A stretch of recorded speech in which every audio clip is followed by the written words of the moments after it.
Et pour ce grand réveil, nous retrouvons Philippe Béchade, président du think tank Les Éconoclastes et rédacteur en chef à la Bourse au quotidien. Bonjour Philippe Béchade et merci d'être avec nous ce matin. Est-ce que vous nous entendez bien? Ah, je vous entends bien. Je pense que ça doit être pareil chez vous. Oui, c'est bon, on vous entend.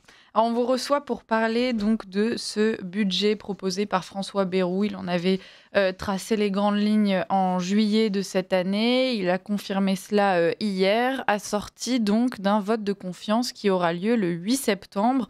Alors pour commencer, qu'avez-vous pensé de cette prise de parole, Philippe Béchade? Ah, écoutez, désolé de faire étalage de mon grand âge, mais ça fait quand même un peu plus de 40 ans que je m'intéresse à la vie politique. Et c'est clairement le discours politique d'un Premier ministre le plus lamentable qu'on a jamais pu entendre depuis la fin des années De Gaulle. Quand on voit le niveau, le phrasé, les arguments CM2, le déroulé de gros clichés et de contre-vérités, là on se dit, oui, on comprend, on touche du doigt pourquoi ça va aussi mal en France. Si tous nos politiques sont du niveau de Bayrou, c'est pas surprenant si on est dans la panade. Alors on espère que ce n'est pas le cas, mais bon, l'avenir nous le dira. Concernant l'aspect, budgétaire, puisque c'est, en grande partie pour cela que François Bayrou choisit donc de se soumettre à ce vote de confiance début septembre. On va essayer de décortiquer ça avec vous, Philippe Béchade. François Bayrou, lui, il vise 40 000 000 d'euros, de coupes budgétaires pour essayer de redresser la situation financière de la France. Qu'est-ce que vous en pensez? Ce que j'en pense, c'est que ça sera plutôt 100 milliards que 40, hein, quand on verra à la fin de l'année, quand on fera le bilan, étant donné que notre croissance ne sera pas au niveau des hypothèses hein, du budget 2025, ça fera comme pour le budget 2024. Et le budget 2023 passé à coût de 49,3, je le rappelle, donc on n'a pas pu discuter ni des hypothèses, ni des recettes fiscales. Donc 40, ça sera évidemment très insuffisant. Mais quoi qu'il en soit, oui, il faut réduire les dépenses. Mais là où j'ai un désaccord avec M. Bayrou, et je crois que d'après le dernier sondage, nous sommes 88% à avoir le même, puisqu'il n'a que 12% aujourd'hui d'indice de confiance dans les sondages, c'est que ce n'est pas les Français qui ont creusé les déficits, ce sont bien ceux qui nous gouvernent.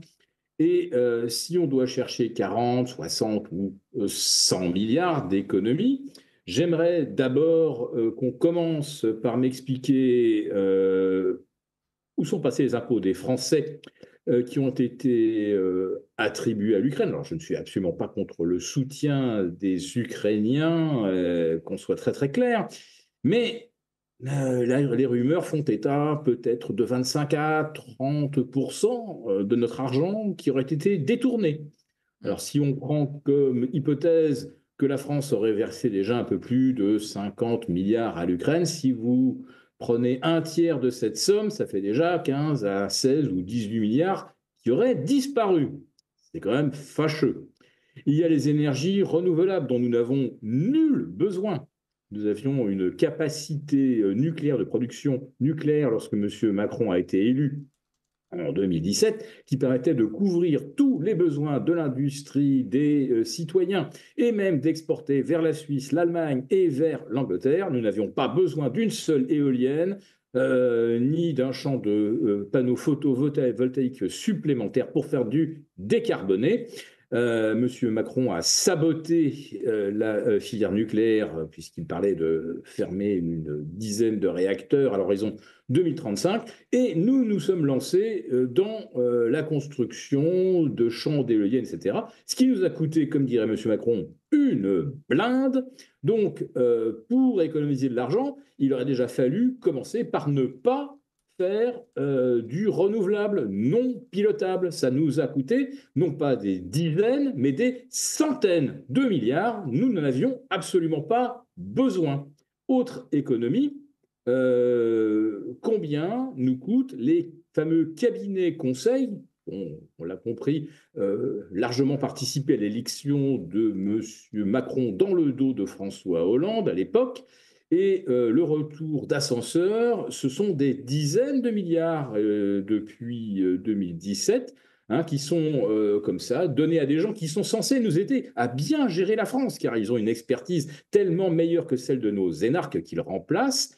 Donc, est-ce qu'on ne pourrait pas faire quelques économies également du côté des cabinets conseils? Et je pourrais continuer de dérouler comme ça avec des sujets peut-être plus polémiques, comme le recasage des copains, à peu près à tous les niveaux et dans tous les domaines, mais toujours à des postes bien payés. Payés Ouais. par qui? Par Nicolas et vous tous qui nous écoutez.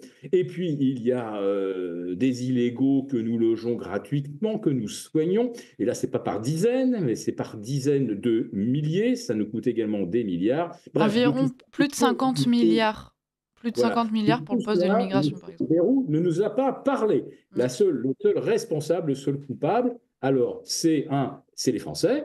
Il avait commencé par c'est la Chine, parce qu'évidemment, ils nous ont piqué nos jobs. Ce n'est pas du tout les multinationales qui ont délocalisé. Non, non, c'est les Chinois qui nous piquent nos jobs. Ensuite, c'était le Covid. Mais c'est nous-mêmes qui avons, enfin, c'est le pouvoir qui a décidé d'arrêter l'économie et de faire du quoi qu'il en coûte. Ensuite, ça a été, c'est les Russes, bien sûr, avec la hausse des prix de l'énergie, alors que la flambée a commencé exactement 6 mois avant le début de la guerre en Ukraine, ce dont il n'a pas parlé. Enfin, je pourrais dérouler comme ça les économies qu'on devrait réaliser. Eh bien là, il n'en a pas évoqué une seule. Oui, c'est aux Français à nouveau de payer. Voilà, avec cette fameuse, année blanche donc qui semble, se confirmer, dans les plans de François Bayrou. Concrètement, il aimerait, geler les prestations sociales, les retraites. Que pensez-vous de cette, mesure? Bien évidemment, on l'a compris, il y a plein d'autres postes sur lesquels agir. Ça n'est certainement pas le plus pertinent. Malgré tout, est-ce qu'on pourrait s'imaginer que, ce genre d'année blanche, ça pourrait nous permettre, de sortir, de la crise dans laquelle nous nous trouvons, Philippe Béchade?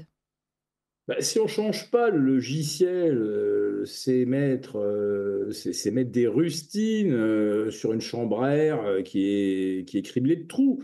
Ça va ralentir, si vous voulez, l'écoulement de l'argent. Mais le problème, comme je l'ai évoqué, c'est que tout ce qui nous coûte vraiment très très cher et qui est inutile, il n'a à aucun moment parlé de la nécessité d'arrêter de gaspiller. Je n'ai pas non plus évoqué les aides au développement de pays étrangers. Si il consacrait plutôt l'aide au développement de la France, ça serait peut-être plus utile. Alors, geler les prestations sociales, etc., c'est ce qu'on entend depuis déjà plus d'un an, hein, et on savait, moi je faisais déjà des vidéos il y a un an où j'expliquais qu'il n'y avait aucun doute sur le fait que ça allait être les retraités qui allaient payer l'addition, les propriétaires bien sûr, puisque eux on peut les taxer sans merci, leur supprimer tous les avantages qui faisaient qu'ils avaient de temps en temps envie d'investir pour louer. Bon, bah, tout a été supprimé. Et on nous parle de la crise du logement. Et là, M. Bayrou a sorti un mensonge énorme en nous expliquant que si l'immobilier était en crise, c'est parce que les taux avaient monté. Mmh. Ah, c'est pas du tout parce que M. Macron tape à bras raccourcis sur les propriétaires, parce que les impôts, les taxes d'habitation supprimées, remplacées par un doublement des taxes foncières. Non, non, c'est pas du tout la raison. C'est les taux d'intérêt. Et comme la France va très très mal, nos créanciers ont peur. Les créanciers, ils ont peur de rien. Il y a 70-75 points d'écart entre la France et l'Allemagne. C'est comme ça depuis déjà des années. Et ne parlons pas de l'endettement des États-Unis ou du Japon qui sont bien supérieurs. Non, non, on cherche à nouveau un prétexte nous faire peur pour effectivement nous faire taire et accepter que ça soit le citoyen lambda qui paye les erreurs et qui vont continuer d'un pouvoir que je qualifie moi de totalement corrompu, parce que qui est-ce que le développement des éoliennes et des panneaux photovoltaïques enrichit certainement pas les entreprises françaises, les entreprises chinoises, ça c'est sûr. Voilà, on va continuer à faire les mêmes erreurs coûteuses et a expliqué que pour que nos créanciers ne soient pas pris de panique, il faut effectivement que ce soit Nicolas et son grand-père retraité qui payent l'addition. Tout ça, et enfin, tout le monde le comprend maintenant, et c'est pour ça, je pense que la prestation de M. Bayrou était un véritable suicide politique et médiatique. Il a été extrêmement mauvais sur la forme, il a été encore peut-être pire sur le fond, mais c'est à se demander si on ne lui a pas demandé d'être mauvais. Aussi mauvais, ça paraît difficile. Ouais. L'autre, point, mentionné par, François Bayrou, en tout cas reconfirmé, c'est cette fameuse suppression de jours fériés qui n'a pas manqué de faire réagir à la fois dans la presse, mais aussi sur les réseaux sociaux. Finalement, avec le plan de François Bayrou, on a une fois de plus la sensation que les Français vont être, essorés, pressés jusqu'à ce qu'ils ne puissent plus rien d'en sortir, Philippe Béchade. Ah ben oui, oui, non, mais c'est toujours la faute des Français. Alors comme il y a eu l'affaire Betaram, c'est à se demander si du coup les sévices, c'était pas de la faute des petits pensionnaires, hein. Il n'en est pas à son coup d'essai, monsieur Bayrou. Donc oui, faire payer les Français en les faisant travailler 2 jours de plus, sachant que la France est déjà dans le tiers inférieur du tableau des jours fériés en Europe et dans les pays développés, je ne vous parle pas des nombres de jours fériés qu'il peut y avoir au Japon, même aux États-Unis, etc. On est déjà parmi ceux qui en ont le moins et on va encore nous en supprimer deux. Et moi qui ne suis pas de sensibilité très très à gauche, ni très à droite d'ailleurs, mais bon, c'est un détail. Je crois que c'est la porte-parole de LFI qui a dit 2 jours supprimés sur une carrière entière de jours non payés, de travail non payé. À la sortie, ça fait un trimestre de travail gratuit offert au gouvernement. François Bayrou Là, je et dois dire que Emmanuel Macron. les chiffres sont plus parlants comme ça. Effectivement. Philippe Béchade, il nous reste une minute très rapidement. François Bayrou, on le sait, il était aussi sous le regard de l'Union européenne. Il y a beaucoup d'analystes qui nous expliquent que ce qui nous menace, c'est la mise sous tutelle par l'Union européenne, comme la Grèce en son temps. Concrètement, est-ce que ce plan de François Bayrou, il peut rassurer l'Union européenne? L'Union européenne ou la BCE. Non, mais Mm. la BCE ne peut évidemment pas laisser tomber la France comme la Grèce en 2012. D'ailleurs, sur ordre de l'Allemagne, il fallait faire un exemple, hein. Bien sûr que non, si la France tombe, c'est l'Europe qui tombe. Et puis en plus de ça, je vous dis, le niveau d'endettement de la France n'a rien à voir avec celui des États-Unis. Enfin, je ne parle même pas du Japon. Donc il faut toujours, oui, il faut trouver un prétexte pour faire peur pour faire taire. Et Et le c'est problème, c'est que si les gens ne se taisent pas, moi, ce que je crains, c'est pas que là, les créanciers nous lâchent au soir du 8 septembre, si M. Bayrou est mis en minorité, et il le sera très probablement, c'est que derrière, il y ait, à l'occasion des journées de colère, eh bien, des événements qui donneront prétexte à M. Macron, qui à mon avis est le grand marionnettiste derrière tout ce cirque, lui donneront le prétexte éventuellement soit de dégainer l'article 16, lui donnerait les pleins pouvoirs, car la France en danger, tout ça, les créanciers risquent de nous lâcher, et Poutine qui nous menace, etc.